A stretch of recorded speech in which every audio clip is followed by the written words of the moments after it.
Syedaralun Chandra Kelana 30 tahun, warga kampung Pantai Tinjau, Kecamatan Sekerak, Aceh Tamiang dilaporkan hilang saat mencari bambu di seberang sungai pada Minggu 9 Maret 2025 petang kemarin.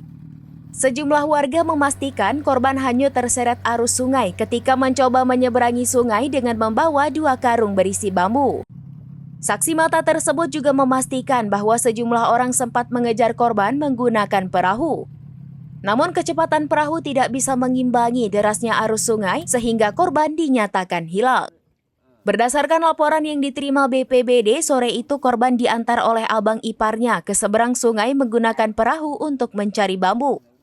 Bambu ini rencananya untuk membuat lemang yang akan dijual sebagai menu berbuka puasa. Diduga karena keberatan membawa 2 karung berisi bambu, korban tidak sanggup menyeberangi sungai. Sejumlah warga mengaku mendengar teriakan korban sebelum hilang tenggelam. Keluarga Satgasar Aceh Tamiang Indra yang juga ditemui di lokasi kejadian menjelaskan timnya sudah menyusuri sungai secara berkala sejak Minggu 9 Maret 2025 malam. Di hari kedua operasi pencarian sudah diperluas hingga radius 1 jam perjalanan dari titik kejadian. Beberapa warga lokal yang mahir berenang juga turut membantu operasi pencarian ini. Warga secara alami nekat menyelami beberapa titik sungai. Diketahui korban telah menikah dengan 2 anak. Selama bulan Ramadan, korban bersama keluarganya berdagang lemang, sedangkan di hari biasa bekerja serabutan atau sering sebagai buruh bangunan. Dari Aceh Tamiang, Rahmat Wiguna, serambinews.com.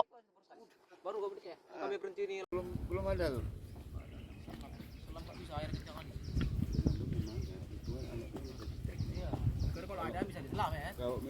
Download Tribun X sekarang, menghadirkan lokal menjadi Indonesia.